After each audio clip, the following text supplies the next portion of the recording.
भाई के चैनल को सब्सक्राइब करें, बेल आइकन को भी दबाएं और लाइक वीडियो को भी कर दें। बने रहें, जुड़े रहें। चलिए दोस्तों, पढ़ते हैं आईसी इंजन के बारे में। ठीक है, यहाँ पे हम इंटरव्यू के लिए क्वेश्चन पढ़ने वाले हैं जो कि इंटरव्यूअर जनरली पूछता है आपसे अगर आप area of interest IC engine बताते हैं। ठीक है, पहला जो बेसिक क्वेश्चन हमारा जो आता है वो है टू स्ट्रोक इंजन और फोर स्ट्रोक इंजन से रिलेटेड। ठीक, to stroke engine and four stroke engine में क्या क्या डिफरेंसेस हैं वो हम पढ़ लेते हैं। ठीक है, देखिए, टू स्ट्रोक इंजन को टू स्ट्रोक इंजन क्यों कहा जाता है, इसका सीधा सा मतलब क्या है, जो इसका एक साइकिल होता है, साइकिल हमारा कंप्लीट होता है टू स्ट्रोक में। ठीक है, और वहीं पे जब हम बात करते हैं फोर स्ट्रोक इंजन की, तो यहाँ पे एक साइकिल कंप्लीट होता है फोर स्ट्रोक में। अब इस साइकिल से क्या मतलब है, ठीक है, ये देखते हैं इस साइकिल से क्या मतलब है। ये इस साइकिल से मतलब है कि हमारा पूरा एक, जैसे देखिए, हम पहले चार्ज को एडमिट करेंगे, उसके बाद कंप्रेशन भी होगा, फिर एक्सपेंशन होगा, फिर एग्जॉस्ट होगा। ये जो चारों पांचों चीज़ें हैं जिससे हमें एक पावर स्ट्रोक मिलेगा, ठीक है, उस पूरे साइकिल, उसे ही एक साइकिल बोलते हैं। ठीक है, ऐसे ही यहाँ पे जो साइकिल है वो सिर्फ दो स्ट्रोक में कंप्लीट होता है टू स्ट्रोक इंजन में, और यहाँ पे फोर स्ट्रोक इंजन में फोर स्ट्रोक में कंप्लीट होता है। ठीक है, पहला डिफरेंस तो ये है। दूसरा जो मेजर डिफरेंस है वो ये है कि जो टू स्ट्रोक इंजन होता है उसमें हमें एक पावर स्ट्रोक मिलता है एक साइकिल में। ठीक है, मतलब जैसे ही वन रेवोल्यूशन कंप्लीट होगा क्रैंक शाफ्ट का, हमें एक पावर स्ट्रोक मिल जाएगा। ठीक है, बिकॉज टू स्ट्रोक में कंप्लीट हो रहा है तो टू स्ट्रोक में एक ही रेवोल्यूशन हो पाता है क्रैंक शाफ्ट का। यहाँ पे आते हैं फोर स्ट्रोक में, तो फोर स्ट्रोक में हमने क्या पढ़ा था, फोर स्ट्रोक में हमारा एक साइकिल कंप्लीट होता है, लेकिन क्रैंक शाफ्ट का एक रेवोल्यूशन हो जाता है टू स्ट्रोक में। तो यहाँ पे हमें क्रैंक शाफ्ट के दो रेवोल्यूशन करने पड़ते हैं। तो यहाँ पे क्या है, हमारे पास दो रेवोल्यूशन में क्रैंक शाफ्ट के एक ही पावर स्ट्रोक मिलता है। तो यहाँ पे हमें ज़्यादा पावर स्ट्रोक मिलते हैं as compare to four stroke engine, इसीलिए इसका क्या है, पावर प्रोडक्शन भी ज़्यादा होता है। ठीक है, टू स्ट्रोक इंजन का। इसीलिए जो तीसरा डिफरेंस है वो भी इसी से रिलेट करता है। जो टू स्ट्रोक इंजन होते हैं वो जनरली क्या है, हायर टॉर्क प्रोड्यूस करते हैं as compare to four stroke engine. Difference मैंने बता ही दिया आपको ये क्यों है, बिकॉज यहाँ पे क्या है, हमें एक पावर स्ट्रोक मिल रहा है हर एक रेवोल्यूशन में क्रैंकशाफ्ट के। ठीक है, टू स्ट्रोक में, और बिकॉज यहाँ पे क्या है, हर एक रेवोल्यूशन में हमें एक पावर स्ट्रोक मिल जाता है और सिर्फ दो ही स्ट्रोक है, तो जो हमारा ये टॉर्क है ये भी स्मूथर रहता है, इसमें भी ज़्यादा फ्लक्चुएशन नहीं होता। ठीक है, यहाँ पे आते हैं फोर स्ट्रोक में। फोर स्ट्रोक में क्या है, हमें थोड़ा टॉर्क कम मिलता है as compare to two stroke engine, because इसका रीज़न मैंने आपको बता दिया। यहाँ पे हमें टू रेवोल्यूशन में एक पावर स्ट्रोक मिलता है, यहाँ पे हमें एक रेवोल्यूशन में एक पावर स्ट्रोक मिलता है।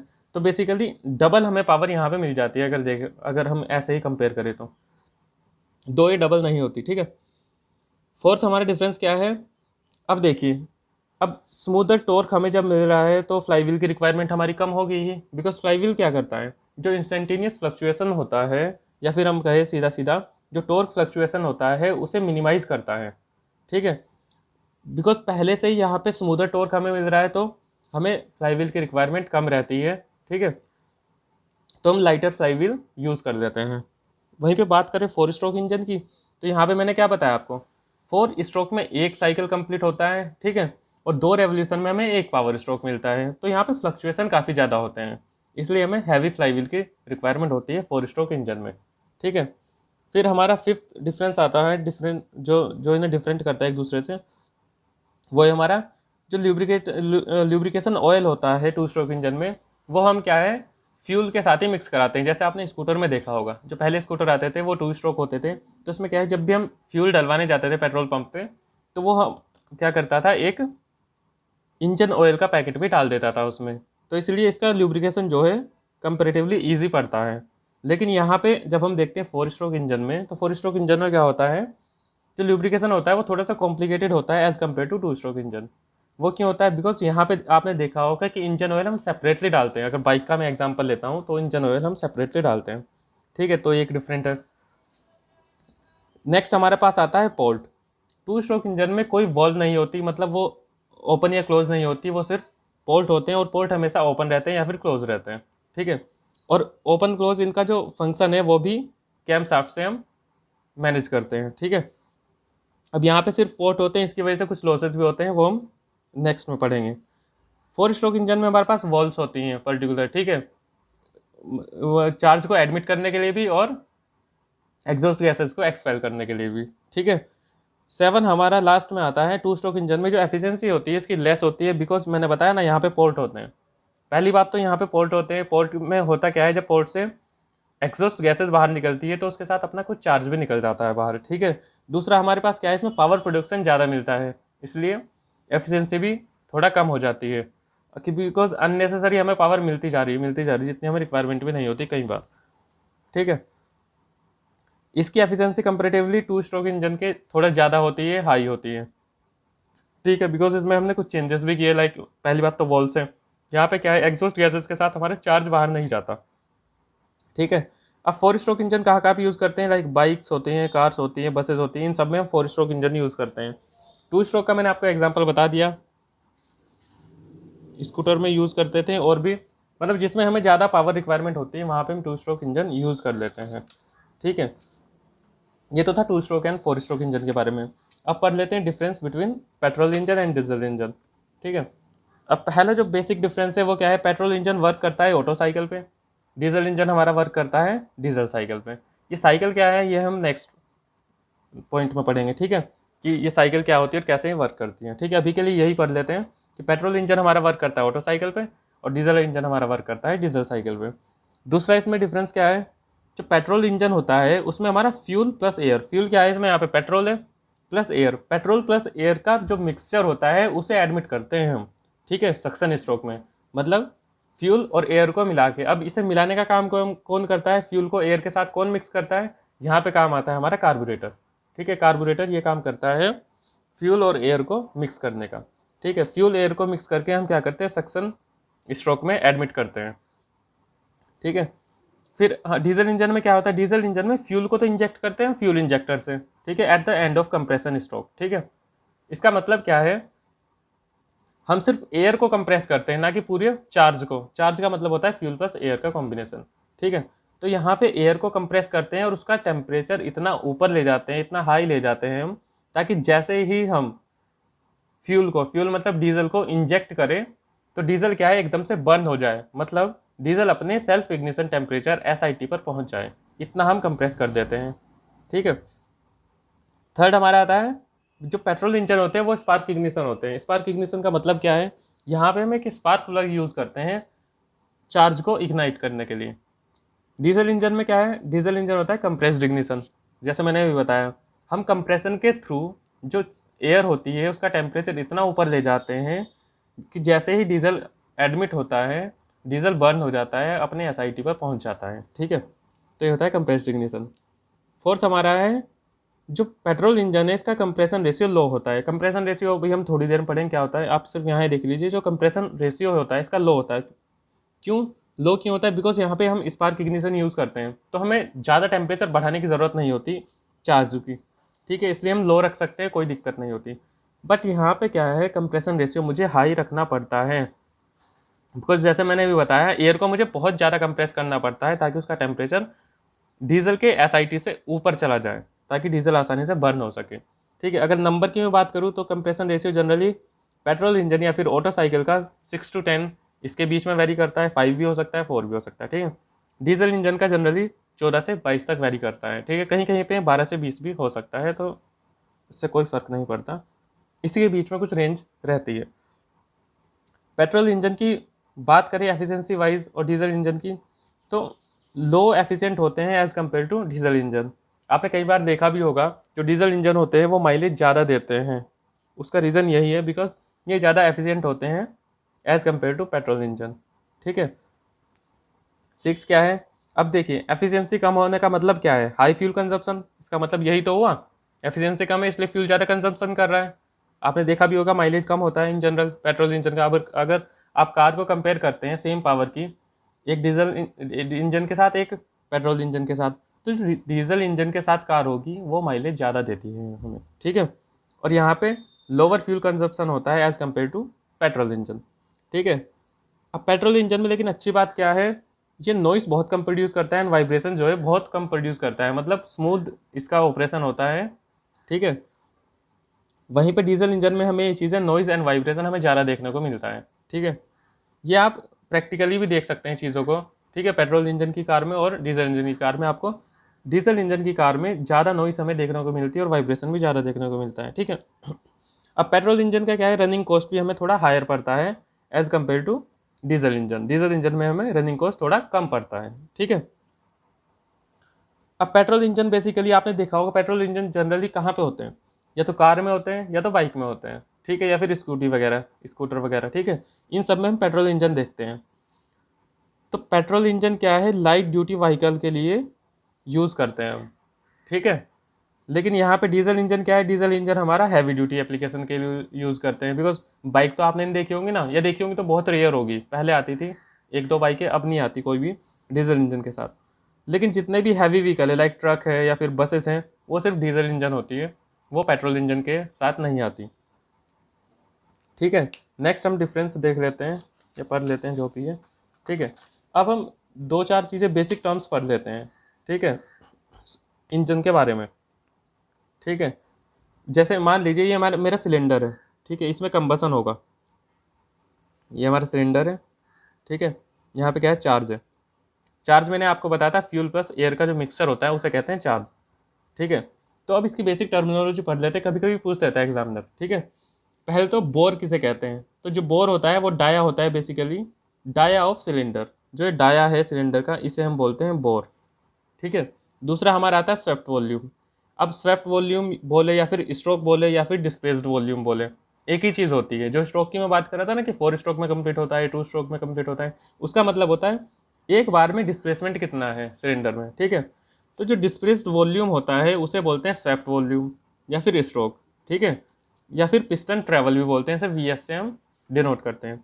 इसका मतलब क्या है, देखिए जैसे हमारा सिलेंडर है, अभी पिस्टन है, ये क्या है, ऊपर भी मूव होगा लेकिन यहाँ तक जाएगा ये, और नीचे यहाँ तक आएगा। तो जो पूरा पिस्टन ट्रैवल है यहाँ से यहाँ तक का, इसका जो वॉल्यूम होगा दैट इज़ π/4 d²h। h ये मेरा मान लीजिए हाइट है, इतने तक ये ट्रैवल होता है। तो ये जो वॉल्यूम है π/4 d²h, ये मेरा है VS, that is swept volume, ठीक है। मतलब पिस्टन कितना ट्रैवल कर रहा है सिलेंडर में, उतना height into area of that piston, ठीक है, π/4 d²h, ये मेरा आ जाता है स्वेप्ट वॉल्यूम, ठीक है। अब यहाँ पे फिर आता है क्लियरेंस वॉल्यूम क्या होता है। अब देखिए मैंने जैसे बताया था आपको कि जो 4 स्ट्रोक इंजन होता है इसमें वॉल्व्स होती हैं, inlet valve and outlet valve. अब इनके इजी ऑपरेशन के लिए भी क्या है, ये थोड़ा नीचे आएंगी, सिंपल सी बात है सिलेंडर में, और ये भी थोड़ा नीचे आएंगी। तो इनके इजी ऑपरेशन के लिए और एग्जॉस्ट गैस को यहाँ पे इकट्ठा करने के लिए, ठीक है, जो भी हमारा एग्जॉस्ट गैस है या फिर एग्जॉस्ट जो भी है जो बाहर जाने वाला है वो यहाँ पे रुक जाए, इसके लिए हम क्या करते हैं, थोड़ा सा एक वॉल्यूम को छोड़ के रखते हैं, इसे बोलते हैं क्लियरेंस वॉल्यूम, ताकि हमारा एग्जॉस्ट जो स्ट्रोक है वो आसानी से हो सके और इनका जो वर्किंग है इनलेट एंड आउटलेट वॉल्व की वो भी आराम से हो सके। तो जो वो वॉल्यूम होता है उसे बोलते हैं VC, that is clearance volume, ठीक है। ये लिखा भी है मैंने, that is space left for valves and exhaust gases, मतलब वॉल्व के ऑपरेशन के लिए और एग्जॉस्ट गैसेस के लिए। देन हमारा आता है गजन पिन। कभी कभी एग्जामिनर पूछ लेता है गजन पिन बेसिकली करता क्या है, गजन पिन होता क्या है, ठीक है। तो गजन पिन का काम क्या है, ये क्या करता है, पिस्टन जो हमारा होता है, ये पिस्टन है, ठीक है, ये हमारा पिस्टन है, ठीक है। गजन पिन क्या करता है, इस पिस्टन को, ये जो कनेक्टिंग रोड है जो क्रैंक से जुड़ा रहता है, इसे होल्ड करके रखता है, इसे जो कनेक्ट करता है ये यहाँ पे, इसे बोलते हैं गजन पिन, ठीक है। यहाँ पे भी देख सकते हैं आप, जैसे पिस्टन, ये मेरा पिस्टन है, सॉरी सिलेंडर है, ये मेरा पिस्टन है, ये है मेरा कनेक्टिंग रोड जो ये मैंने कनेक्ट कर रखा है। अब यहाँ पे जो कनेक्शन होता है जो ये कनेक्ट करता है इसे बोलते हैं गजन पिन, ठीक है। तो ये होता है हमारा गजन पिन, लिखा भी है मैंने, holds piston road and connecting road. दूसरा हमारे पास क्या आता है, कभी कभी पूछ जाता है कि कनेक्टिंग रोड क्या है और क्रैंकशाफ्ट क्या है, ठीक है। कनेक्टिंग रोड मैंने बता दिया, ये जो पिस्टन से जुड़ा होता है इसे कनेक्टिंग रोड बोलते हैं, यहाँ पे देख सकते हैं ये कनेक्टिंग रोड हुआ, और ये जुड़ा होता है क्रैंक से, ये हमारा होता है क्रैंक, ठीक है। और ये हमारा होता है क्रैंक शाफ्ट। समझ रहे हैं मतलब हम क्या कर रहे हैं, हमने क्या किया, यहाँ पे चार्ज को इग्नाइट किया, यहाँ से पावर प्रोड्यूस हुई, पिस्टन ने ट्रैवल किया, पिस्टन क्या करता है, इसे मूव करता है, ये क्या करता है, इसे क्रैंक को मूव करता है, और क्रैंक की वजह से ये जो पिस्टन, ये शाफ्ट है हमारी क्रैंक शाफ्ट, ये मूव करती है और यहाँ पे हमारा एक्सल होता है, ठीक है। तो इस तरह से इंजन काम करता है, अगर मैं सीधा सीधा बताऊँ आपको। तो बेसिक टर्म्स थी। अब देख लेते हैं हमने ऑटो साइकिल और डीजल साइकिल और ड्यूल साइकिल, ये तीनों साइकिल हम देख लेते हैं। जनरली हमारे काम के 2 ही साइकिल है, सिर्फ ऑटो एंड डीजल, इनसे ही क्वेश्चन पूछे जाते हैं। बट मैं ड्यूल साइकिल भी आपको बता देता हूँ, ठीक है, बस PVTS इनके डायग्राम, ठीक है। तो इनके डायग्राम देख लेते हैं ऑटो साइकिल के। अब ऑटो साइकिल में होता क्या है, जो हमारा फर्स्ट है 1 to 2, ये होता है हमारा कंप्रेशन स्ट्रोक, ठीक है। यहाँ पे चार्ज एडमिट करते हैं हम, ठीक है, ये चार्ज एडमिट हुआ है यहाँ पे, एयर प्लस फ्यूल, ठीक है। तो फर्स्ट हमारा जो स्ट्रोक होगा, ये फर्स्ट स्ट्रोक है 1 to 2, 2 to 3 सेकेंड स्ट्रोक है, 3 to 4 थर्ड स्ट्रोक है, 4 to 1 फिर हमारा लास्ट स्ट्रोक मतलब 4 स्ट्रोक है। यहाँ पे इस तरह हमारे 4 स्ट्रोक कंप्लीट होते हैं, ठीक है। पहला स्ट्रोक कंप्रेशन होता है, दूसरा स्ट्रोक हमारा इग्निशन होता है, या फिर जब भी हम इग्नाइट करते हैं चार्ज को, ठीक है, सेकेंड स्ट्रोक होता है। थर्ड स्ट्रोक हमारा एक्सपेंशन होता है, फोर्थ स्ट्रोक हमारा एग्जॉस्ट होता है, ठीक है। मतलब जो सेकेंड स्ट्रोक है उसमें हम एनर्जी को इनपुट कर रहे हैं, एनर्जी दे रहे हैं, और फोर्थ स्ट्रोक में एग्जॉस्ट के रूप में एनर्जी आउट हो रही है, बाहर आ रही है, ठीक है। तो इस तरह से ये हमारा पूरा ऑटो साइकिल वर्क करता है। फर्स्ट स्ट्रोक हमारा कंप्रेशन होता है, सेकेंड इग्निशन, थर्ड हमारा एक्सपेंशन होता है, फोर्थ हमारा एग्जॉस्ट होता है, ठीक है। अब डीजल, इसका अगर TS डायग्राम की मैं बात करूं तो TS डायग्राम देखें। अब हमने यहाँ क्या पढ़ा था पहले, पहला स्ट्रोक हमारा जो कंप्रेशन स्ट्रोक होगा वो एडियाबैटिक होता है, ठीक है, और एक्सपेंशन स्ट्रोक होता है 3 to 4, वो भी एडियाबैटिक। तो दो यहाँ पे एडियाबैटिक होते हैं और 2 यहाँ पे कांस्टेंट वॉल्यूम होते हैं, ठीक है। अगर मुझे इनका TS डायग्राम ड्रॉ करना है तो TS कुछ ऐसा बनता है, देखिए 1 to 2 मेरा एडियाबैटिक है, मतलब आइसेंट्रोपिक में बोल सकता हूँ अगर डायग्राम मुझे ड्रॉ करना है, ठीक है। तो 1 to 2 मेरा क्या है, आइसेंट्रोपिक रहेगा इस तरीके से। देन 2 to 3 मेरा क्या है, कांस्टेंट वॉल्यूम, तो कांस्टेंट वॉल्यूम वाली मैंने लाइन खींच दिया ऐसे और बना दिया। 3 to 4 मेरा क्या है, फिर आइसेंट्रोपिक आ जाता है, that is expansion, and 4 to 1 मेरा एग्जॉस्ट है, ठीक है। तो ये मेरा TS डायग्राम कुछ ऐसे बन जाता है, ठीक है। अब यहाँ पे क्या है, कुछ टर्मिनोलॉजी आती है, इनसे रिलेटेड ही पूछ लेता है एग्जामिनर कि कंप्रेशन रेशियो क्या है। देखिए कंप्रेशन रेशियो क्या होता है, कंप्रेशन रेशियो को सीधे सीधे समझते हैं, जो टोटल वॉल्यूम होता है सिलेंडर का, that is VC plus VS। VC मेरा क्लियरेंस वॉल्यूम होता है और VS मेरा स्वेप्ट वॉल्यूम होता है, ठीक है। तो टोटल वॉल्यूम को जब मैं क्लियरेंस वॉल्यूम से डिवाइड करता हूँ तो मेरा आ जाता है ये कंप्रेशन रेशियो, ठीक है। यहाँ पे भी देख सकते हैं VC plus VS over VC, और VC प्लस VS को मैं क्या लिख सकता हूँ, VC प्लस VS को मैं क्या लिख सकता हूँ, V1। तो V1 बाई V2 मेरा जो होता है, अगर मैं इस पर्टिकुलर साइकिल की बात करूँ ऑटो साइकिल की, तो ये होता है कंप्रेशन रेशियो। दूसरी हमारे पास चीज़ आती है कि एक्सपेंशन रेशियो क्या होता है। अब कंप्रेशन रेशियो तो मैंने पढ़ लिया, ठीक है। कंप्रेशन रेशियो मैंने क्या पढ़ा, V1 to V2, मतलब कंप्रेस होते time initial volume to final volume का जो रेशियो होता है वो मेरा कंप्रेशन रेशियो। ऐसे ही एक्सपेंशन रेशियो होता है। एक्सपेंशन रेशियो क्या होता है, अब एक्सपेंशन कौन सा हो रहा है मेरा, 3 to 4 एक्सपेंशन हो रहा है, तो V4 बाई V3 मेरा होगा एक्सपेंशन रेशियो, ठीक है। मतलब higher volume to lower volume expansion process के केस में मेरा होगा एक्सपेंशन रेशियो। अब ऑटो साइकिल के केस में तो compression ratio and expansion ratio same ही होता है, देख सकते हैं आप, because V2 equal to V3, V1 equal to V4, ठीक है। तो यहाँ पे देख भी सकते हैं, एक्सपेंशन रेशियो को RE से डिनोट किया और कंप्रेशन रेशियो खाली R से डिनोट किया।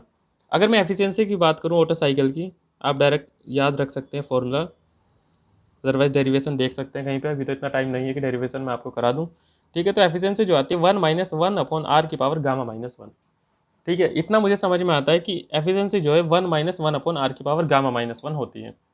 मतलब एफिशिएंसी मेरी क्या है, R एंड गामा पे डिपेंड कर रही है। अब देखिए गामा तो मेरा कांस्टेंट होता है किसी पर्टिकुलर गैस के लिए, ठीक है। जैसे जैसे मैं इन दोनों की वैल्यू बढ़ाऊंगा मेरा जो एफिशिएंसी है वो बढ़ता जाएगा, बट गामा तो मेरा फिक्स रहता है, ठीक है। तो आर को मैं बढ़ा सकता हूँ। अब आर को कितना बढ़ा सकता हूँ वो देखिए, आर को मैं इनफाइनाइट तक नहीं ले जा सकता, बिकॉज इंजन की लिमिटेशन होती है। आर क्या होता है, कंप्रेशन रेशियो, ठीक है। मतलब इसमें क्या है, इंजन की जो डायमेंशंस होती है वो इन्वॉल्व रहती हैं, तो वो एक मैं लिमिटेड तक ही बढ़ा सकता हूँ, ज़्यादा नहीं बढ़ा सकता, बिकॉज ज़्यादा बढ़ा दिया मैंने कंप्रेशन रेशियो तो नोकिंग बहुत ज़्यादा होने लगती है, ठीक है। नोकिंग हम आगे पढ़ेंगे क्या होता है, ठीक है। तो वो बहुत ज़्यादा डेंजरस हो जाती है इंजन के लिए, इसलिए हम एक पर्टिकुलर वैल्यू तक ही कंप्रेशन रेशियो को बढ़ाते हैं। ठीक है, दूसरा हमारा डीजल साइकिल है, सेम ये भी ऐसा ही है। पहला स्ट्रोक मेरा यहाँ पे कंप्रेशन स्ट्रोक होता है, वो एडियाबैटिक होता है। अब यहाँ पे डिफरेंस क्या है ऑटो में डीजल में, यहाँ पे जो सेकंड हमारा स्ट्रोक होता है 2 to 3 वो कांस्टेंट प्रेशर पे होता है, ना कि कांस्टेंट वॉल्यूम पे। बाकी मेरा पूरा पूरा डीजल साइकिल ऑटो साइकिल जैसा ही है। Expansion stroke adiabatic, exhaust stroke मेरा कांस्टेंट वॉल्यूम पे होता है। इसी तरह से इसका बन जाता है यहाँ पे डायग्राम। ठीक है, टीएस डायग्राम। अब टीएस डायग्राम पे सिंपल ऐसा ही है, 1 to 2 मेरा एडियाबैटिक मतलब आइसेंट्रोपिक अगर मैं ड्रॉ करूंगा, 2 to 3 मेरा क्या है कांस्टेंट प्रेशर। अब कांस्टेंट प्रेशर की देख सकते हैं यहाँ पे स्लोप थोड़ा में डिफरेंस है, कांस्टेंट वॉल्यूम की स्लोप थोड़ी ज़्यादा है as compare to constant pressure. वो इसलिए है बिकॉज जो इसकी स्लोप होती है कांस्टेंट वॉल्यूम की वो थोड़ी ज़्यादा होती है। बिकॉज जब मैं स्लोप की बात करता हूँ D T by D S, तो ये मेरा क्या आता है टी अपॉन सी वी आता है। ये तो था मेरा कांस्टेंट वॉल्यूम के लिए, और कांस्टेंट प्रेशर के जब मैं से चेक करता हूँ टी अपॉन सी पी। अब हमें पता है सी पी ग्रेटर देन होता है सी वी के, इसीलिए जो कांस्टेंट वॉल्यूम वाली की स्लोप होती है वो थोड़ी ज़्यादा होती है as compare to constant pressure. ठीक है, इसलिए थोड़ा सा डिफरेंस है। अब यहाँ पे देखिए जो कंप्रेशन रेशियो था वो सिंपली V1/V2 रहने वाला है, लेकिन यहाँ पे एक्सपेंशन रेशियो चेंज हो जाएगा। बिकॉज यहाँ पे तो सेम था V4/V3, यहाँ पे क्या एक्सपेंशन रेशियो मेरा V4/V3 होगा, बिकॉज V2 V3 के इक्वल नहीं है। ठीक है, V2 ये है एंड V3 मेरा ये है, इसीलिए। और यहाँ पे क्या है, एक और नई चीज़ इंट्रोड्यूस होती है, that is cut off ratio.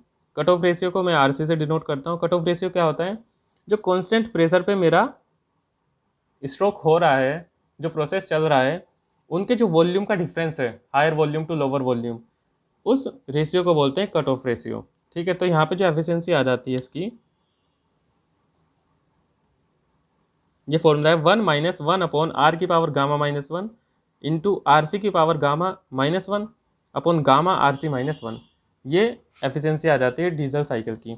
आप एफिशिएंसी जनरली याद ना रखें तो भी कोई फ़र्क नहीं पड़ता, बस आप इतना याद रखें कि किन फैक्टर्स पे एफिशिएंसी डिपेंड करती है। तो फैक्टर आप आसानी से देख सकते हैं, आर पे डिपेंड कर रही है कंप्रेशन रेशियो पे, गामा पे डिपेंड कर रही है, कट ऑफ रेशियो पे डिपेंड कर रही है। ठीक है, ऐसे यहाँ पे देख सकते हैं आर पे एंड गामा पे डिपेंड कर रही है। ड्यूअल साइकिल में क्या है, इन दोनों का कॉम्बिनेशन बेसिकली ड्यूअल साइकिल होता है। ठीक है, यहाँ पे क्या है, जो इनपुट हम दे रहे हैं वो पार्सली हम देते हैं कांस्टेंट वॉल्यूम पे, पार्सली हम देते हैं कांस्टेंट प्रेशर पे। ठीक है, बस ये डिफरेंस है, बाकी कुछ भी डिफरेंस नहीं है। ये डायग्राम आप देख सकते हैं, ऐसे ही इसका टीएस डायग्राम बनता है। और 1 to 2 तो मेरा एडियाबैटिक था, 2 to 3 मेरा क्या था कांस्टेंट वॉल्यूम। अब कांस्टेंट वॉल्यूम का स्लोप जैसे मैंने बताया भी थोड़ा ज़्यादा होता है, तो कांस्टेंट प्रेशर का थोड़ा कम होता है, इस तरीके से शो कर दिया। ये मेरा टीएस डायग्राम है। इसकी एफिशिएंसी आपको याद रखने की कोई ज़रूरत नहीं है, ज़्यादा से ज़्यादा पूछ सकता है तो टीएस डायग्राम पूछ सकता है। ठीक है, इतना आप देख सकते हैं। ये तो था हमारा ऑटो, डीजल एंड ड्यूल में वर्किंग कैसे है, और इनमें डिफरेंस भी मैंने बता दिया आपको। ठीक है, अब बात करते हैं कार्बोरेटर की। कार्बोरेटर मैंने अभी बताया था आपको एसआई इंजन में यूज़ होता है। ठीक है, बिकॉज एसआई इंजन में क्या करते हैं, हमें एयर को फ्यूल के साथ, फ्यूल मतलब पेट्रोल, एयर प्लस पेट्रोल को जो है वो मिक्स करके हमें, ठीक है, मिक्सचर बना के एडमिट करना पड़ता है सिलेंडर में। ठीक है, तो जो कार्बोरेटर क्या होता है, कार्बोरेटर का पर्पज़ होता है, purpose is to prepare air plus fuel combustible mixture for SI engine. मतलब मेरे को ऐसा एक मिक्सचर तैयार करना है जो कि आसानी से बर्न हो सके, आसानी से जल सके जैसे ही मैं उसे इग्नाइट करूँ। ठीक है, तो ये मेरा कार्बोरेटर का काम होता है। मतलब कार्बोरेटर क्या करता है, एक तरफ से एयर लेता है, दूसरी तरफ से फ्यूल लेता है, दोनों को मिक्स करता है अच्छे से और सिलेंडर में भेज देता है कंबसन चेम्बर में। ठीक है, अब यहाँ पे रोल आता है चोक वाल्व का। ठीक है, अब कार्बोरेटर का कनेक्शन किससे होता है, जो थ्रोटल वाल्व होती है हमारा बाइक वगैरह में, उससे रिलेशन होता है कार्बोरेटर का। जैसे हम उसे बढ़ाते जाते हैं, एयर और फ्यूल का जो मिक्सचर होता है वो बढ़ता जाता है, मतलब उसकी क्वांटिटी बढ़ती जाती है, जिससे हमें ज़्यादा पावर मिलती जाती है। देन हमारे पास कॉन्सेप्ट आता है चोक वाल्व का। अब चोक वाल्व क्या है, ऐसा इंजन में यूज़ करते हैं। ये क्या करता है, एयर फ्लो को रेगुलेट करता है, use in cold starting when there is a moisture in air. ठीक है, इसका मतलब क्या है ये देख लेते हैं। देखिए, चोक वाल्व मेरा क्या कर रहा है, एयर के फ्लो को रेगुलेट कर रहा है। अब आपने देखा होगा, या तो मॉर्निंग में सर्दियों के टाइम पे हम क्या करते हैं, चोक वाल्व खींचते हैं और इंजन को स्टार्ट करते हैं, तो इंजन मेरा स्टार्ट हो जाता है। होता क्या है एक्चुअली वहाँ पे सर्दी के टाइम पे या फिर ठंड के टाइम पे जो एयर होती है वो थोड़ी मॉइस्ट होती है, उसमें क्या क्या होता है, कुछ वाटर पार्टिकल होते हैं। अब जैसे एयर को सक कर रहा है हमारा कार्बोरेटर, अब जैसे गर्मियों में करता है उतनी एयर को सर्दी में करेगा, सिंपल सी बात है। लेकिन वहाँ पे क्या है, सर्दी में जो क्वांटिटी है एयर की वो कम हो गई, बिकॉज वहाँ पे कुछ मॉइस्चर आ गया। तो उस एयर को क्वांटिटी को बढ़ाने के लिए हम क्या करते हैं, चोक वॉल्व खींचते हैं। इससे जो एयर की क्वांटिटी हो जाती है वो बढ़ जाती है, जिससे आसानी से हमारा इग्निशन हो जाता है। तो चोक वॉल्व का इतना सा काम है। देन हमारा फ्यूल इंजेक्टर है। फ्यूल इंजेक्टर सीआई इंजन में यूज़ होता है। यहाँ पे क्या है, ऐसा इंजन में हम क्या करते हैं, एयर प्लस फ्यूल को मिक्स करके, कार्बोरेटर मिक्स करके देता है और हमें कंबसन चेम्बर में पहुँचा देते हैं। वही काम यहाँ पे क्या करता है, फ्यूल इंजेक्टर करता है, बट यहाँ पे मिक्सिंग नहीं होती। यहाँ पे क्या है, एयर को पहले भेज दिया जाता है, एयर कंप्रेस्ड होती है, कंप्रेस्ड इग्निशन इंजन में, ठीक है। उसके बाद फ्यूल इंजेक्टर क्या करता है, डीजल को इंजेक्ट करता है एटमाइजेशन करके, बिल्कुल ठीक है, ड्रॉपलेट में से बिल्कुल छोटी छोटी ड्रॉपलेट में ब्रेक करके। अब देख लेते हैं हम नॉकिंग। नॉकिंग क्या होता है, नॉकिंग भी पूछ लेता है कभी कभी एग्जामिनर कि नॉकिंग क्या होता है। देखिए नॉकिंग में होता क्या है, बेसिकली नॉकिंग हमें देखने कब मिलती है, नॉकिंग हमें जब देखने को मिलती है जब हमारा एबनॉर्मल कंबसन होता है। एबनॉर्मल कंबसन होता क्या है ये देख लेते हैं। मतलब कंबसन या तो टाइम से पहले हो या टाइम के बाद हो, कुछ डिले आ जाए, ठीक है, या फिर कुछ एडवांस हो जाए, मतलब अप्रोप्राइट एडवांस हो जाए। एडवांस भी हम कराते हैं तो एक पर्टिकुलर मैनर में कराते हैं, बट अगर यहाँ पे हमें देखने को मिल जाता है कभी कभी अप्रोप्राइट मैनर में अगर हो जाए तो, ठीक है। तो उसकी वजह से जब एबनॉर्मल कंबसन होता है तो इससे क्या होता है, सडनली प्रेशर राइज होता है, ठीक है। अब जब ये प्रेशर राइज होता है ना, तो इसकी वजह से हैमर लाइक साउंड आते हैं, बहुत ज़्यादा ही प्रेशर हमारा इंक्रीज कर जाता है, जिसकी वजह से हैमर लाइक साउंड हमारी आने लगती है, ठीक है। इसी हैमर लाइक साउंड को, जो टक टक की आवाज़ होती है, इसे ही हम नॉकिंग बोलते हैं, ठीक है, लाइक नॉक नॉक करना। ये इंजन से आवाज़ आती है और बहुत तेज आती है, ठीक है, इसलिए इसे नॉकिंग कहते हैं। अब इसका, ये तो ठीक है आवाज़ आ रही है वो अलग बात है, लेकिन इसका नुकसान क्या है, क्यों हम इसे डिस्कस कर रहे हैं। इसका नुकसान इतना ज़्यादा है क्योंकि प्रेशर बहुत ही ज़्यादा हो जाता है। पहली चीज़ तो एफिशिएंसी में लॉस करेगा ये, ठीक है, इंजन हमारा एफिशिएंट नहीं रहेगा। दूसरा जो चक्कर है इसका क्या है, वो इतना ज़्यादा प्रेशर हो जाता है कि इंजन डैमेज भी हो सकता है। जो पिस्टन है हमारी वो डैमेज हो जाती है अगर ये रोका नहीं जाता, मतलब ये नॉर्मली हो जाता है बहुत ज़्यादा अगर हो रहा है, ठीक है। उसके बाद हम पढ़ लेते हैं कि एग्जामिनर कभी भी पूछ जाता है कि स्पार्क एडवांस क्या होता है, इग्निशन डिले क्या होता है, ठीक है, और इनसे क्या क्या इफेक्ट होते हैं। अभी देखिए स्पार्क एडवांस समझ लेते हैं क्या होता है। स्पार्क एडवांस देखिए, स्पार्क हम कब देते हैं, अगर ऐसा ही इंजन है मेरा, पहले मेरा क्या होगा, कंप्रेशन होगा, देन यहाँ पे, ठीक है, स्पार्क में प्रोड्यूस करूँगा इस पर्टिकुलर पॉइंट पे, और यहाँ पे पूरे में बर्न होगा फ्यूल, और यहाँ पे फिर एक्सपेंशन शुरू हो जाएगा। अब जनरली अगर मैं प्रैक्टिकल केसेस में देखूँ, आइडियल तो ऐसा होना चाहिए, लेकिन प्रैक्टिकल केस में जब मैं देखता हूँ जैसे मेरा कंप्रेशन हो रहा है, अगर मैं यहाँ पे स्पार्क देता हूँ तो जो मेरा फ्यूल है वो पूरी तरह से बर्न नहीं होता, और फ्यूल यहाँ जाकर बर्न होता है, यहाँ जाकर पूरी तरह से बर्न होता है, तब तक एक्सपेंशन स्ट्रोक मेरा शुरू हो चुका होता है। तो इसकी वजह से होता क्या है, जो एक्सपेंशन होता है वो अच्छे से नहीं हो पाता, और जो एग्जॉस्ट गैसेज होती हैं, फिर एग्जॉस्ट शुरू हो जाता है, बिकॉज टाइम तो सबके लिए लिमिटेड है ना, उसमें हमारा चार्ज भी चला जाता है। इससे निपटने के लिए, इस प्रॉब्लम को ख़त्म करने के लिए हम क्या करते हैं, जो स्पार्क है वो यहाँ पे शुरू ना करके थोड़ा यहीं पे शुरू करते हैं, इसे बोलते हैं spark advance.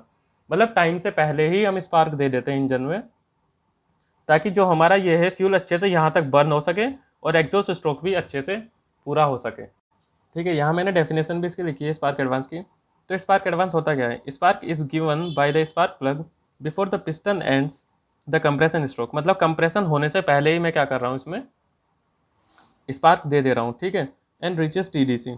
This is done to compensate the chemical delay which takes place in SI engine. Chemical delay का मतलब क्या है, पूरी तरह से फ्यूल मेरा बर्न नहीं होता, बिकॉज, ठीक है, केमिकली मतलब उसे बर्न होने में थोड़ा टाइम लगता है। ये तो हमारा स्पार्क एडवांस का कॉन्सेप्ट हुआ कि हम स्पार्क एडवांस क्या है, क्यों देते हैं।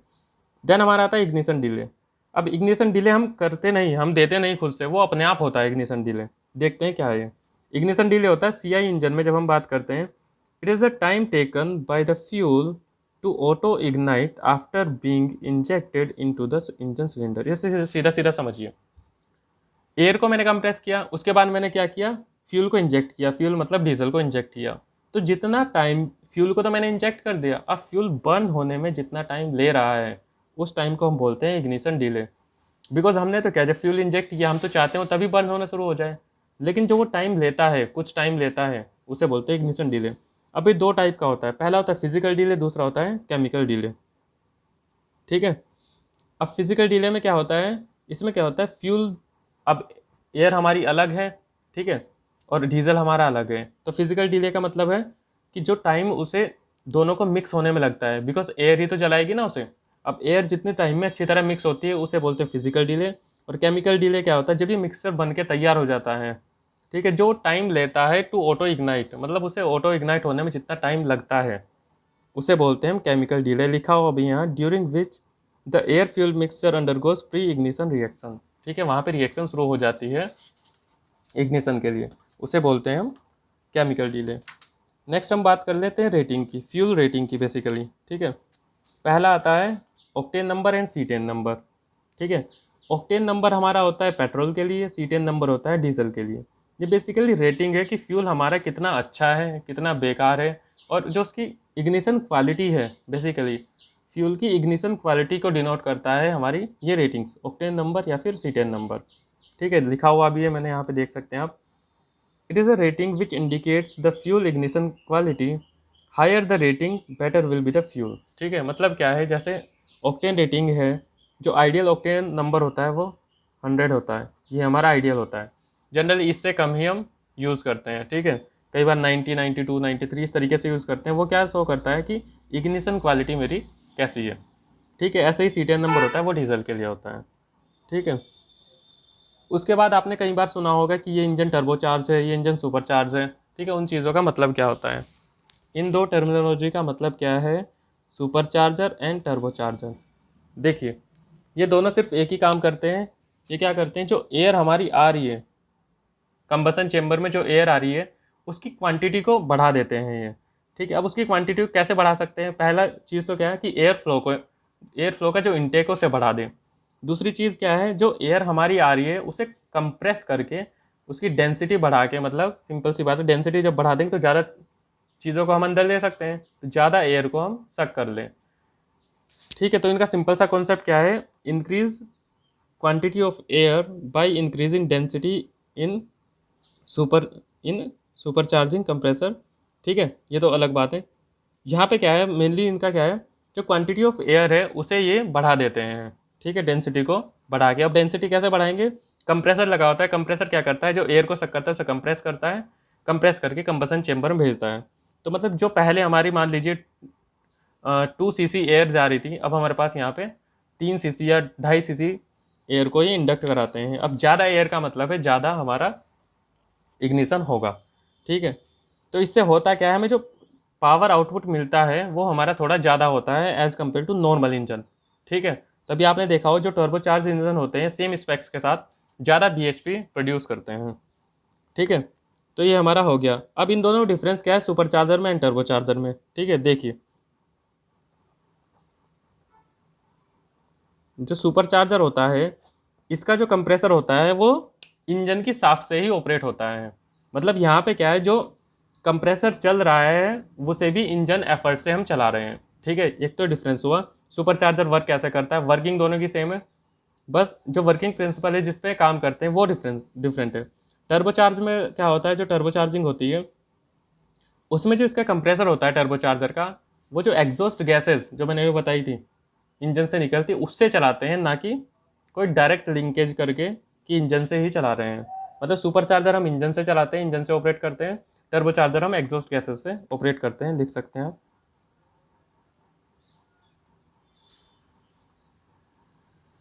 एग्जॉस्ट गैसेस से ऑपरेट करते हैं। ठीक है, ये हमारे डिफरेंट ये हो जाते हैं थोड़ा थोड़ा, बाकी इनका जो काम है वो सेम ही है, एयर को क्वांटिटी को बढ़ाते हैं और ज़्यादा पावर प्रोड्यूस करते हैं। ठीक है, फिर एक नॉर्मल सा क्वेश्चन आता है, बिल्कुल बेसिक सा, ज़्यादातर एग्जामिनर पूछता ही है। ठीक है, ये पूछता है कि why petrol can not be used in diesel engine. Diesel engine में हम पेट्रोल डाल दें तो क्या होगा, या फिर डीजल को हम क्यों नहीं यूज़ कर सकते, डीजल इंजन में पेट्रोल क्यों नहीं यूज़ कर सकते। ये दोनों ही क्वेश्चन हम डिस्कस करने वाले हैं। ठीक है, पहले डिस्कस करते हैं कि पेट्रोल क्यों नहीं यूज़ कर सकते डीजल इंजन में। ठीक है, अब देखिए पढ़ लेते हैं मैंने क्या क्या लिखा है पहले। Since diesel engine has high compression ratio, ठीक है, ये इसका कंस्ट्रक्शन ही ऐसा होता है कि कंप्रेशन रेशियो बहुत ज़्यादा हाई होता है डीजल इंजन का। ठीक है, therefore air gets the temperature at which diesel can burn but, ठीक है, मैंने अभी ये आपको सारी चीज़ समझा दी कि हम कंप्रेशन रेशियो इसका इतना ज़्यादा रखते हैं कि जब इसे हम कंप्रेस करते हैं तो एयर जो है वो इतना टेम्परेचर पर चली जाए या इतना टेम्परेचर गेन कर ले जिसमें डीजल क्या है आसानी से बर्न हो जाए। अब ये तो था डीजल का फंडा कि डीजल बर्न हो गया। अब हम क्या कह रहे हैं कि डीजल नहीं यूज़ कर रहे हैं वहाँ पे हम यूज़ कर रहे हैं पेट्रोल। तो but if we use petrol in place of diesel, ठीक है, अब यहाँ पे फिनोमिना आता है डीजल और पेट्रोल में डिफरेंस, क्या क्या डिफरेंस है। ठीक है, अब यहाँ पे जो मेन जो चीज़ है वो ये है कि जो इनका फायर पॉइंट होता है वो किस हिसाब से वेरी करता है। अब पेट्रोल का जो फायर पॉइंट होता है वो लेस होता है एज कंपेयर टू डीजल। ठीक है, मतलब जो पेट्रोल है हमारा वो जल्दी आग पकड़ लेता है एज कम्पेयर टू डीजल। ठीक है, तो यहाँ पे हमने सिंपल सी बात है, एयर तो उतना ही कंप्रेस होगी, डीजल के लिए कंप्रेस कर रहे थे बिकॉज हम हमारा इंजन तो डीजल के लिए बना है, लेकिन वहाँ पे डीजल ना डाल के हमने पेट्रोल डाल दिया। ठीक है, तो उसके बाद होता क्या है, डीजल डाला मैंने, तो when it is injected it would burn immediately before the power stroke gets started. समझ रहे बात? जैसे ही मेरा डीजल इंजन था, ये मेरा यहाँ पे, ठीक है, वो इग्निशन होता है, ये कंप्रेशन होता है। अब यहाँ पे कंप्रेशन हो रहा है, मैंने यहाँ पे क्या करा, इंजेक्ट कर दिया फ्यूल को। अब यहाँ पे फ्यूल डीजल की जगह ना होकर पेट्रोल है, तो जैसे ही पेट्रोल आएगा वो यहाँ पे आएगा, मान लीजिए ये मेरा चेम्बर है पूरा और मैंने यहाँ से पेट्रोल इंजेक्ट किया, एयर तो सारे में, तो सिर्फ यहीं यहीं से जल जाएगा एकदम से, बहुत रैपिड हमारा इग्निशन होगा, वो यहीं यहीं से जल जाएगा, पूरे सिलेंडर में फैलेगा भी नहीं इग्निशन। ठीक है, तो यहाँ पे क्या है कि अप्रोप्राइट हमारा जो है कंबसन होता है, इस वजह से हम यूज़ नहीं करते। ठीक है, और यहाँ पे पावर स्ट्रोक हमारा कहाँ पे स्टार्ट होना था, यहाँ पे, जब एक्सपेंशन होगा पावर हमें यहाँ मिलनी है, लेकिन यहाँ तक पहुँचने से पहले ही पूरी तरह जल जाता है। ठीक है, पेट्रोल, बिकॉज पेट्रोल का जो फायर पॉइंट होता है वो कम होता है as compare to diesel engine. ठीक है, अब इसकी वजह से क्या होता है, क्या हो सकता है बेसिकली, इसकी वजह से क्या है, जो इंजन है वो रिवर्स हो सकता है, मतलब ऐसे घूमना, अगर ऐसे उसे घूमना था, ऐसे घूमने के बजाय वो ऐसे घूम सकता है, जिसकी वजह से बहुत ज़्यादा वाइब्रेशन प्रोड्यूस होता है और इंजन डैमेज भी हो सकता है, क्रैंकशाफ्ट वगैरह ब्रेक भी हो सकती है। ठीक है, इसलिए यहाँ पे पेट्रोल यूज़ नहीं करते डीजल इंजन में, बिकॉज जो पेट्रोल होता है वो सीधी सी लैंग्वेज में बताऊँ बहुत जल्दी आग पकड़ता है और बहुत जल्दी बर्न हो जाता है। ठीक है, एक्सपेंशन स्ट्रोक या फिर पावर स्ट्रोक से पहले ही। ठीक है, तो ये तो था पेट्रोल यूज़ नहीं करते डीजल इंजन में। दूसरा हमारे पास क्वेश्चन आता है, why diesel can not be use in petrol engine. अब पेट्रोल इंजन में डीजल क्यों नहीं यूज़ कर सकते हैं? ठीक है, इसका डिफरेंस थोड़ा सा अलग है, देख लेते हैं, पहले पढ़ लेते हैं मैंने क्या लिखा है। If we use diesel on a petrol engine, मतलब हम क्या कर रहे हैं, डीजल यूज़ कर रहे हैं पेट्रोल इंजन में। ठीक है, अब यहाँ पे पेट्रोल इंजन में हमने पढ़ा था कार्बोरेटर का कॉन्सेप्ट। कार्बोरेटर क्या करता है, एयर प्लस पेट्रोल को मिक्स करता है। अब पेट्रोल इंजन है तो उसमें कार्बोरेटर होगा ही, बिकॉज ये तो इंजन का पार्ट है इसका। ठीक है, लेकिन डीजल इंजन में कार्बोरेटर की रिक्वायरमेंट ही नहीं होती, बिकॉज वहाँ मिक्सिंग है ही नहीं। ठीक है, तो जो कार्बोरेटर है यहाँ पे, अब कार्बोरेटर खाली एयर मिलेगी, यहाँ पे फ्यूल नहीं मिलेगा, तो ये क्या करेगा, मतलब जो इसे प्रोड्यूस करना चाहिए फाइन वेपराइज्ड मिक्सचर एयर फ्यूल का, एयर फ्यूल मतलब एयर और पेट्रोल का, ठीक है, उसे वो प्रोड्यूस करना चाहिए, वो प्रोड्यूस नहीं कर पाएगा, पहली चीज़। ठीक है, बिकॉज अब यहाँ पे हमने क्या किया, डीजल दिया इसे, डीजल भी दिया और एयर भी दिया, इन दोनों को मिक्स कर रहा है। ठीक है, अब होना तो चाहिए था कि डीजल भी अच्छे से मिक्स हो जाए, लेकिन डीजल मिक्स नहीं होता, बिकॉज जो डीजल होता है उसकी वोलेटिलिटी लो रहती है as compare to petrol. Volatility का मतलब है, मतलब टेंडेंसी टू वेपराइज। ठीक है, मतलब वो कितनी आसानी से कोई चीज़ वेपराइज हो सकती है उसे बोलते हैं, या फिर मतलब स्प्रे फॉर्म में आ सकता है। ठीक है, उसे बोलते हैं हम वोलेटाइल। अब पेट्रोल हमारा क्या है, बहुत ज़्यादा वोलेटाइल होता है, एकदम से हमारा वेपराइज मिक्सर में वेपराइज फॉर्म में आ जाता है, एयर के साथ आसानी से मिक्स हो जाता है। वहीं डीजल में थोड़ा कॉम्प्लिकेशन होती है, बिकॉज इसकी वोलेटिलिटी कम होती है एज़ कम्पेयर टू पेट्रोल। तो ये अच्छे से क्या है ना, एक मतलब हमें प्रॉपर जो मिक्सचर चाहिए होता है बर्निंग के लिए वो हमें मिलता ही नहीं अगर हम डीजल को यूज़ करते हैं पेट्रोल इंजन में। ठीक है, तो यहाँ पे जो स्पार्क होगा, यहाँ पे जैसे स्पार्क हुआ था एकदम से बर्न हो गया था पेट्रोल। अब यहाँ पे भी जो स्पार्क होगा, ठीक है, वो उन्हीं जगह पे होगा, जैसे ही मेरा सिलेंडर है सिर्फ उन्हीं जगह पे टारगेट होगा जहाँ जहाँ पे हमारा जो मिक्सर है वो फाइन वेपराइज होगा, सिर्फ वहीं वहीं पे मिलेगा। तो इससे हमें क्या है, एक अनइवन हमें पावर मिलेगी, अनइवन टॉर्क मिलेगा, ठीक है। और बहुत सारा चार्ज हमारा ऐसा रहेगा वो जलेगा ही नहीं। तो मतलब अगर हम डीजल यूज़ करते हैं पेट्रोल इंजन में, कुछ देर तक तो हमारा इंजन चलेगा, बट कुछ टाइम बाद इंजन हमारा बंद हो जाएगा, वो चलेगा ही नहीं, बिकॉज वहाँ पे उसे प्रॉपर मिक्सर ही नहीं मिल रहा बर्न होने के लिए, ताकि पावर प्रोड्यूस कर सके। तो ये तो था हमारा पेट्रोल और डीजल इंजन का, कि एक दूसरे में क्यों नहीं यूज़ कर सकते। फिर हम देख लेते हैं, एक क्वेश्चन आता है, जनरली पूछ लेता है examiner, why are diesel engine heavier than petrol engine for same power. ठीक है, इसका सीधा आंसर है, जो डीजल इंजन होता है वो जनरली हमारा क्या होता है, हैवियर होता ही है, ठीक है। और लो पावर प्रोडक्शन के लिए हम डीजल इंजन को प्रेफर करते ही नहीं, बिकॉज यहाँ पे क्या है, कंप्रेशन रेशियो बहुत ज़्यादा होता है। और कंप्रेशन रेशियो क्या है, एक तरीके से डायमेंशंस का ही तो रेशियो है उसका। तो जितना ज़्यादा कंप्रेशन रेशियो होगा मतलब इंजन उतना ही बड़ा होगा, सिंपल सी बात है। इसलिए इसका जो डीजल इंजन होता है वो हैवियर होता है, बिकॉज कंप्रेशन रेशियो बहुत ज़्यादा होता है, ठीक है। बिकॉज हमें यहाँ पे एयर को कंप्रेस करना पड़ता है टू इंक्रीज इट्स टेम्परेचर, ठीक है। फिर हमारा दूसरा क्वेश्चन आता है, why do petrol engine produce more power for a given size. अब देखिए, ये दोनों क्वेश्चन एक तरीके कहीं ना कहीं सेम ही चीज़ है, ठीक है। ये क्या कह रहा है कि डीजल इंजन हैवियर होते हैं, ठीक है, सेम पावर प्रोडक्शन के लिए। और ये कह रहा है कि अगर हमें साइज़ दे दिया, साइज़ सेम है, तो उस साइज़ में पेट्रोल इंजन जो है प्रोड्यूस मोर पावर को कैसे प्रोड्यूस करता है। बिकॉज देखिए, अगर एक पर्टिकुलर साइज़ है, या मैं इंजन साइज़ की बात करूँ, 250 सीसी है।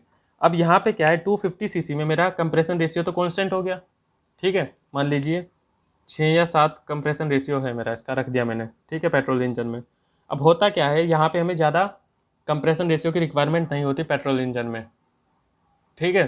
तो ये आसानी से हमारे पावर प्रोड्यूस कर देगा, जितना भी मान लीजिए से 250 bhp प्रोड्यूस कर रहा है।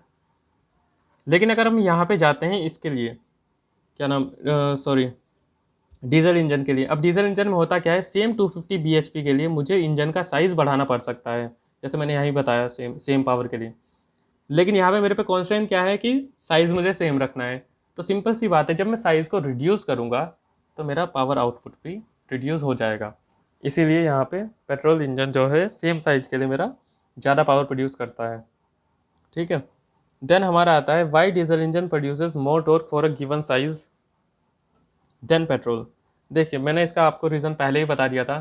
यहाँ पे क्या है, डीजल इंजन में हमें थोड़ा पावर ज़्यादा मिलती है, बिकॉज जो हीटिंग वैल्यू होती है डीजल फ्यूल की वो थोड़ी ज़्यादा होती है। तो हमें क्या है कि एक्स्ट्रा पावर हर स्ट्रोक में मिलती रहती है, ठीक है। तो वो एक्स्ट्रा पावर कहाँ जाती है, वो बूस्ट करती है टॉर्क को, ठीक है, पेट्रोल में। और यहाँ पे जो ये डिफरेंस आता है बेसिकली टॉर्क का डीजल इंजन और पेट्रोल इंजन में, वो सीधा सीधा इनके फ्यूल क्वालिटी के हिसाब से आता है। बिकॉज जो डीजल होता है उसकी जो हीटिंग वैल्यू होती है वो पेट्रोल से थोड़ी ज़्यादा होती है, तो हमें हर बार ही थोड़ा थोड़ा एक्स्ट्रा पावर मिलता जाता है, ठीक है। ये इससे समझ सकते हैं आप। देन हमारा आता है कि इंडिकेटेड पावर क्या होती है, ब्रेक पावर्स क्या होती है, ये सब चीज़ें देखते हैं कि कैसे कैसे ये चीज़ें काम करती हैं, ठीक है। देखिए, इंडिकेटेड पावर क्या होती है, हमारा कंबसन चेम्बर था, अभी हमने देखा था। जैसे मान लीजिए सिलेंडर है इस तरीके से, ये हमारा पिस्टन है और ये कनेक्टिंग रोड है, ठीक है। अब ये पूरा कंबसन चेम्बर होता है, यहाँ पे कंबसन होना है, ठीक है, फ्यूल इग्नाइट होना है। अब इंडिकेटेड पावर का मतलब क्या होता है, जितनी पावर मुझे इस चेम्बर में मिलेगी उसे बोलते हैं इंडिकेटेड पावर। मान लीजिए मुझे यहाँ 100 kilo joule of power fuel का बर्न होने के बाद मिल रही है, उसे बोलेंगे इंडिकेटेड पावर। मतलब power produce in the combustion chamber is known as indicated power. वहीं पे बात करते हैं ब्रेक पावर की, ठीक है। ये हमारा कनेक्टिंग रोड CR, ये क्रैंक, ठीक है, ये मेरा साफ्ट है, इंजन साफ्ट बोल सकते हैं फिर, ठीक है, क्रैंक साफ्ट बोलते हैं। अब यहाँ पे ब्रेक पावर क्या होती है, power we get at the shaft और power which is use to drive the vehicle.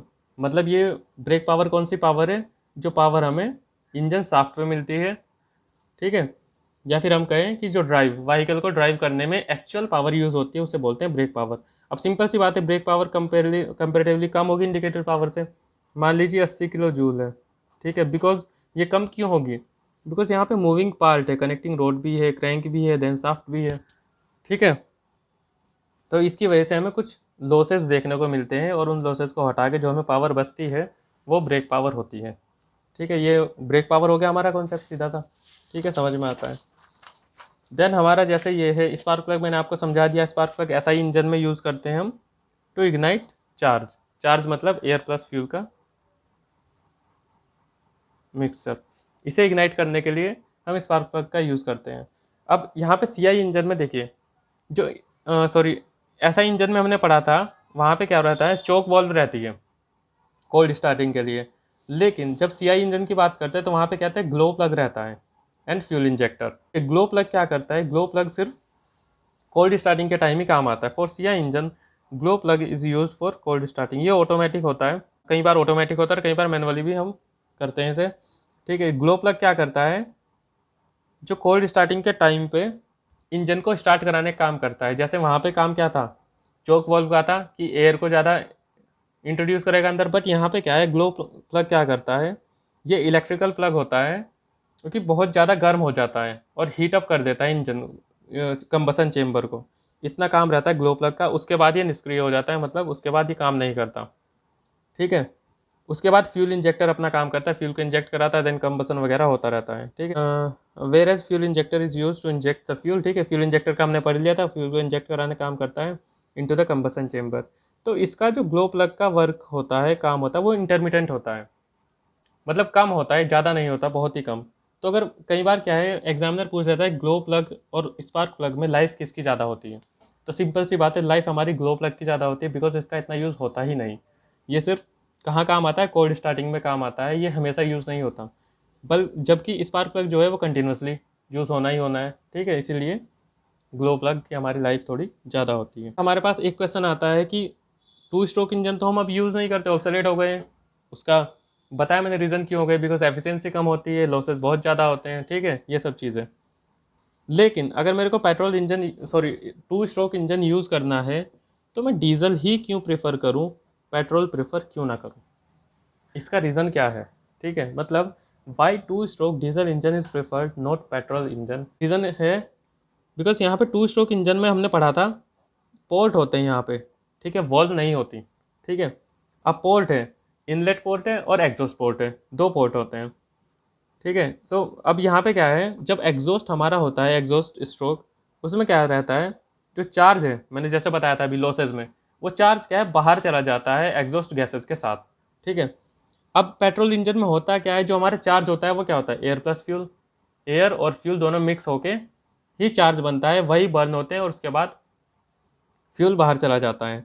लेकिन डीजल इंजन में क्या मैंने बताया था आपको, सिर्फ एयर कंप्रेस होती है और डीजल को बाद में इंजेक्ट कराते हैं। तो यहाँ पे जो एग्जॉस्ट के साथ जाती है गैसेस, फ्यूल हमारा जो जाता है वो सिर्फ एयर एयर जाती है डीजल इंजन के कंपैरिजन में। तो यहाँ पे हमारे लॉसेस कम हो जाते हैं जब हम बात करते हैं डीजल इंजन की, बिकॉज डीजल हमारे यहाँ पे लॉस नहीं होता, यहाँ पे सिर्फ एयर का लॉस होता है और एयर चली जाती है, जो कंप्रेस्ड एयर होती है वो बाहर निकल जाती है पोर्ट से। लिखा भी है, ठीक है, in two stroke engine there is a port, so at the time of exhaust stroke some charge also go away with exhaust gases, but in case of diesel engine only air goes away not diesel, ठीक है। इसीलिए two stroke में हम diesel engine को prefer करते हैं, ठीक है। आज हम इतना ही पढ़ते हैं।